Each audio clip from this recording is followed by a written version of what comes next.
Hey guys.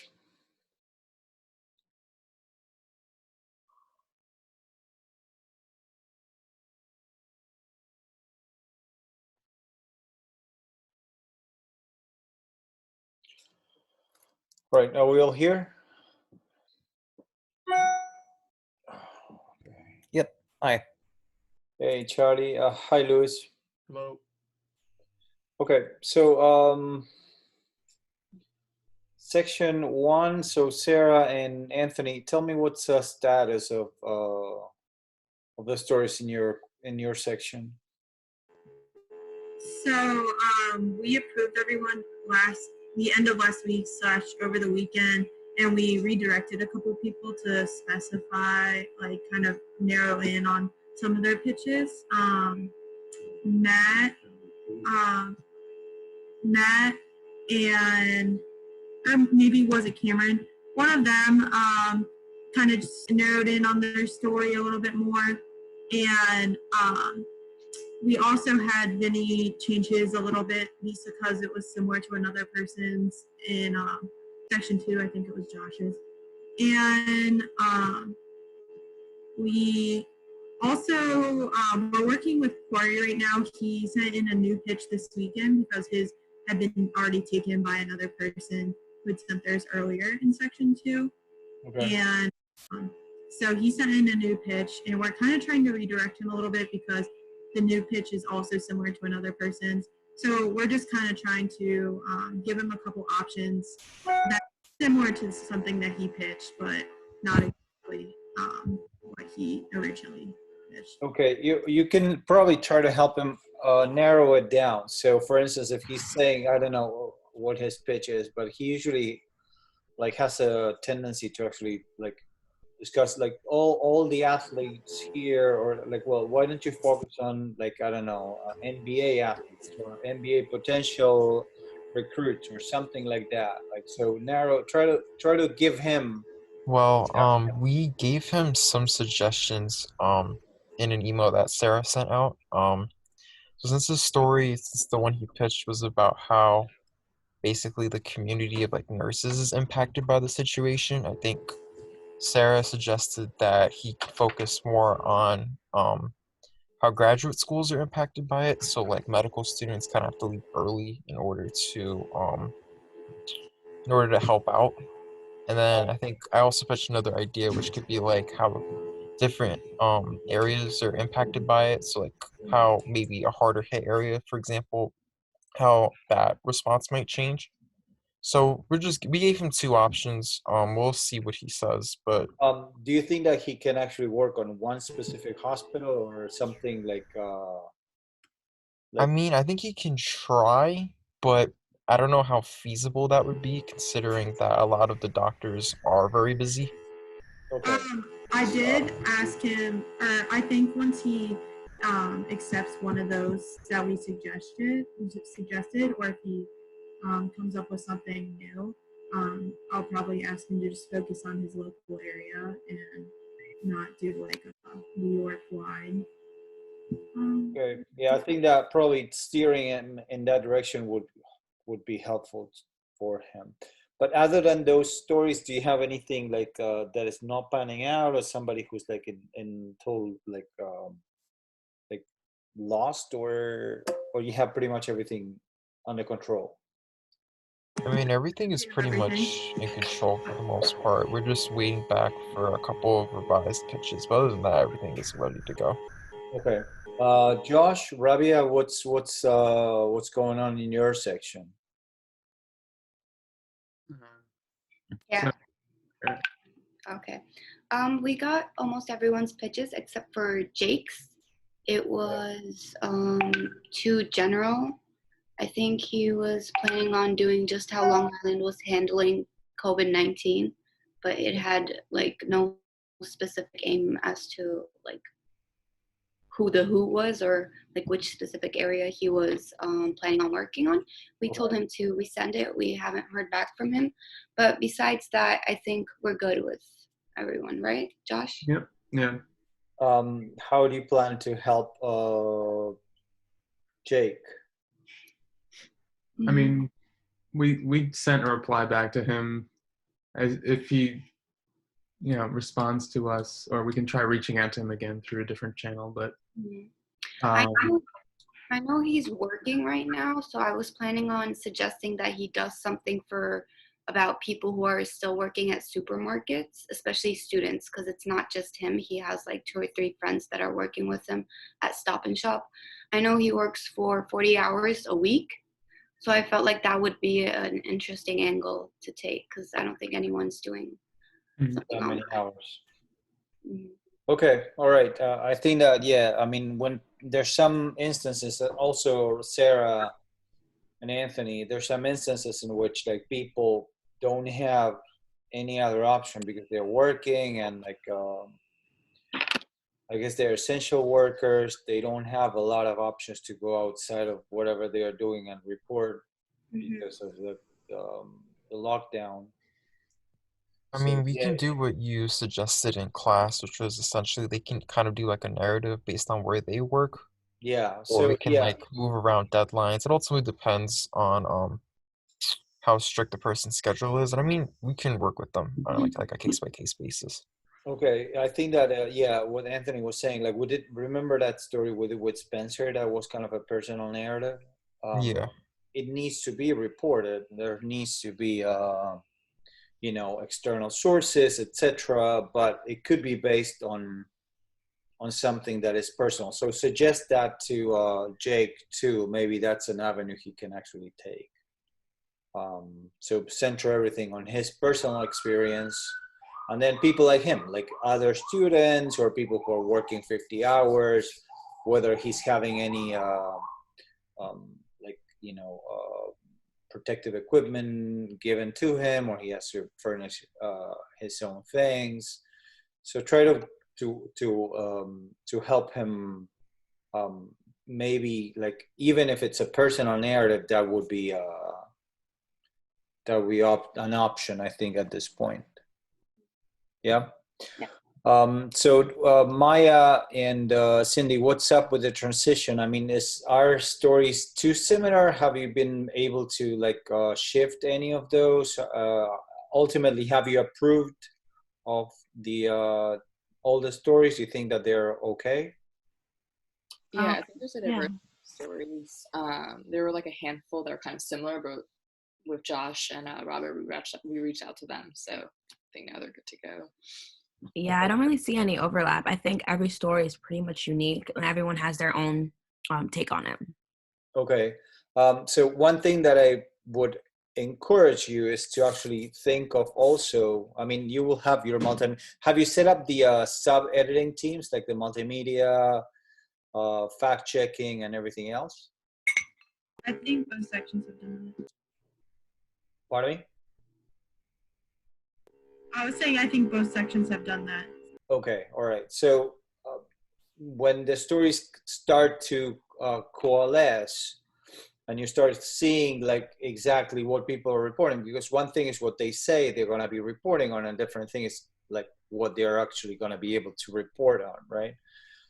So when you see the stories and how they pan out, I think that here Maya and Cindy will have to make choices as to what stories are like, what stories go in what direction and what stories go in a different direction. And I think that probably when you check on those stories, you'll have to talk to the writers too, right? Because like for some, it's gonna be easier to take one direction than the other. If you ask them, I don't know, would you want to report on nurses on this specific hospital, or do you want to talk about hospital in Suffolk County in general, right? The writer may have easier access to one than to the other. So in order to kind of fine tune the direction of those stories, talk to the writers. Don't assign directly a direction on the story, just like sense with the writers what is the direction. But at that point, I think that it's Friday, correct? The soft deadline that you have. Yes.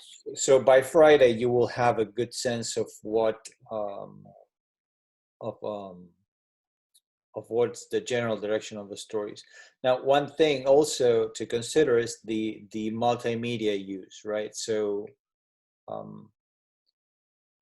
look at how, like, so each section itself should be able to balance, like Josh, Rabia, Anthony, and Sarah will be able to balance within their section the what types of multimedia elements are you adding to the stories, but the whole issue should look balanced too, right? So Cindy and Maya here, like, pay attention also to what are the multimedia aspects. Like if one section is more I don't know, heavier on audio or heavier on video, etc., try to balance it out, right?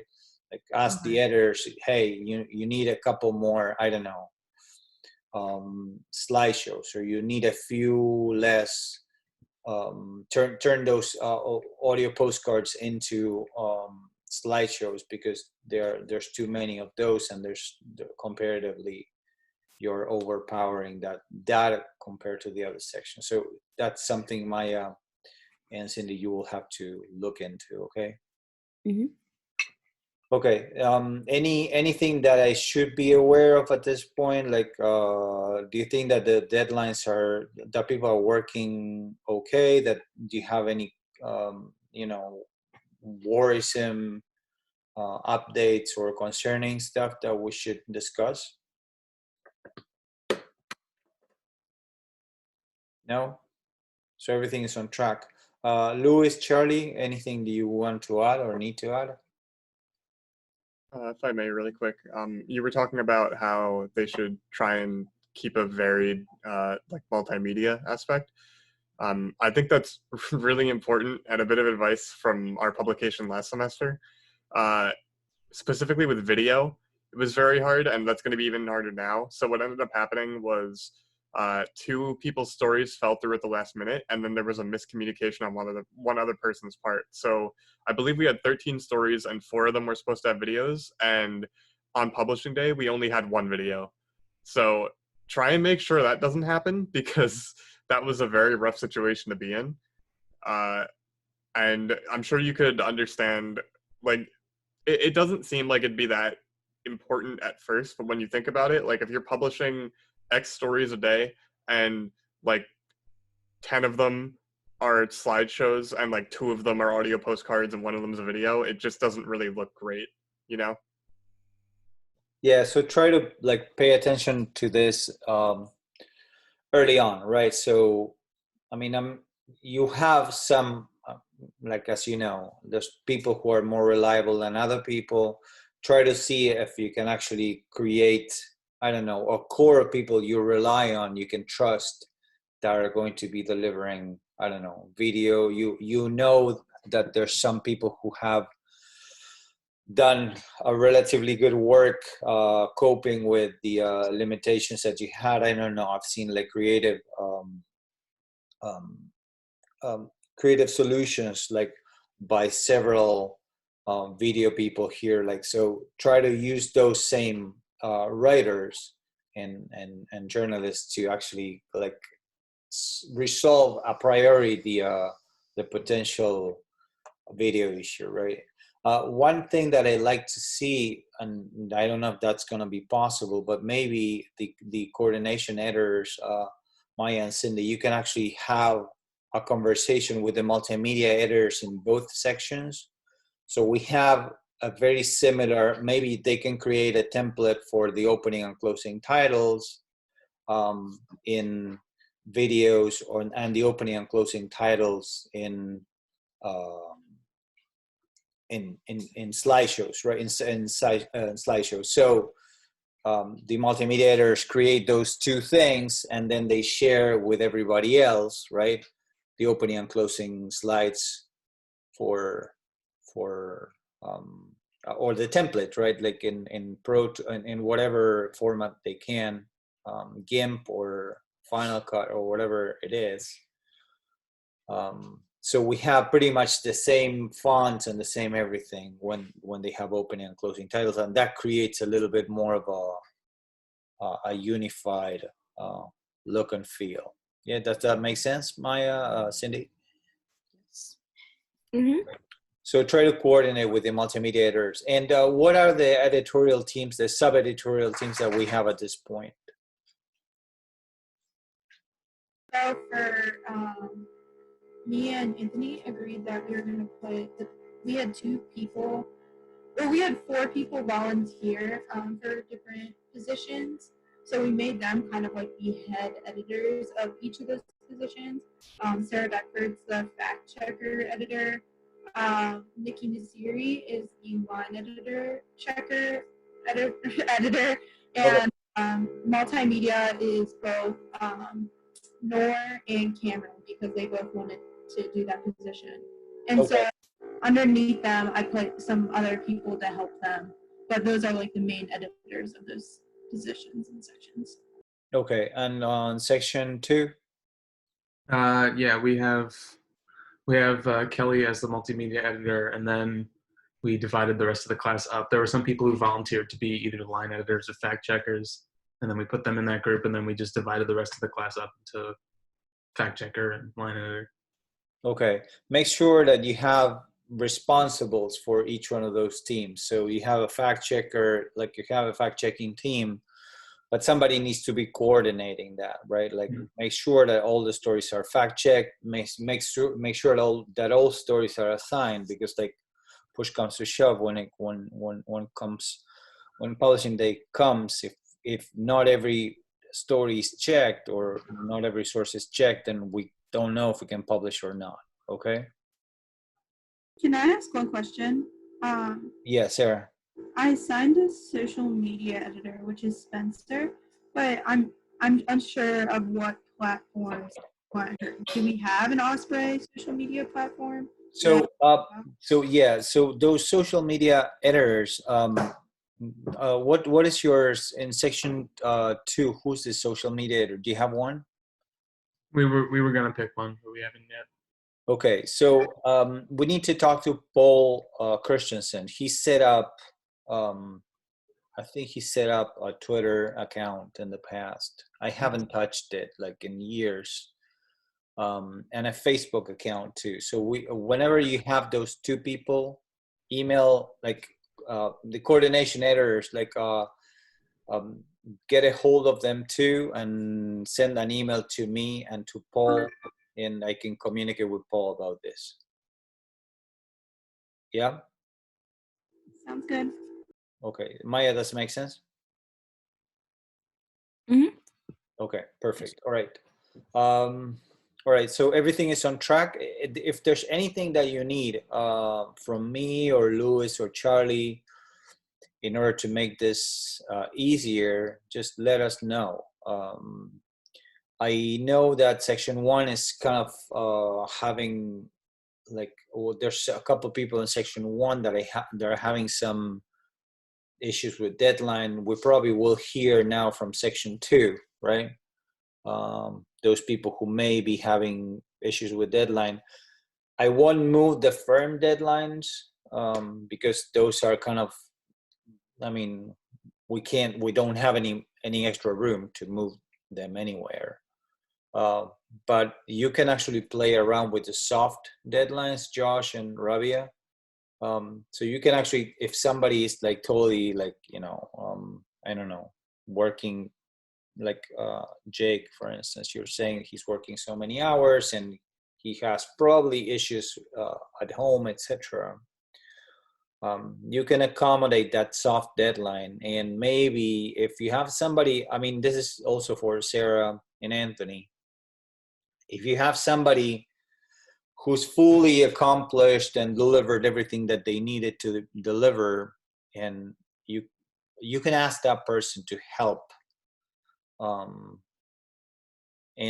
like whoever like needs help, right? Like a little bit, I don't know, extra sourcing or help with the multimedia, etc. I think that we all can chip in for the people who are, I don't know, essential workers, right? Like they're doing a service to everybody here, right? So if we can help them a little bit with this, I think that it's only fair.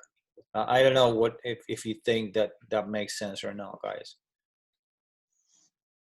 Yeah, that makes sense. I think it does, yeah. Okay. All right. So let's do that. And Charlie, any or Louis, any final thoughts or ideas regarding this? I was going to add, if you don't have it already, it depends on how you want to do this, but I feel like one of the things that helped us is having just like beyond email, some sort of either group chat or just like a direct communication thing, whether it be for your specific sort of sub groups and teams or just a full team chat that you can send stuff on a Slack or group me or whatever works for you. Yeah, that makes sense. Maybe somebody like I would say maybe in the coordination team, maybe you want to create a Slack channel or like a Google Docs or like a Google Drive channel or something. What do you suggest, Charlie? Slack? So we actually used Discord last time. I know Slack is very similar. Yeah. I would suggest anything, so either Discord or Slack that has the ability to structure it. So you would have like channels and channel categories and stuff like that. That's definitely better than like a single like sort of, I guess, what's a continuous group chat. Having like smaller text channels is definitely very helpful when you're doing like editing and fact checking and stuff. Who could take care of creating that and adding us to the Slack channel? We need one for each class, right? No, I think we need one, like, so we need one for everybody, and then we can split it into section 1 and section 2, and then within those sections we can actually create sub Slacks. I can try making it on Slack since I have Slack. I just have to see. Okay. Do you have all the emails and everything, right? It's in the emails that you sent, I guess. So I can get it. Yeah. I'm trying to do that. I'm avoiding. I started to avoid Blackboard, so everybody has everybody's emails when I send them. Mm-hmm. So there's at least one or two that have like 30 something emails. Those are all the emails in both sections. Okay. All right. Yeah, I'll on that. All right. Thank you, Cindy. Maybe you can help her to to figure it out. Everybody else, any other comments or ideas or questions at this point? How's everybody feeling? Good? Okay, yeah. Okay. Surviving? Yeah, kind of. All right. Well, we're almost done, and then we still have a quarantine for a few more months. I guess this is going to be the new normal at this point. It's a little bit terrifying, but it looks like it. All right. Okay, guys. So thanks for meeting us, and I'll see people from section 2 in a few. And thanks, Anthony, and Sarah, and Charlie. I'll talk to you on Wednesday. Okay. Sounds good. Bye, guys. Bye. Okay then.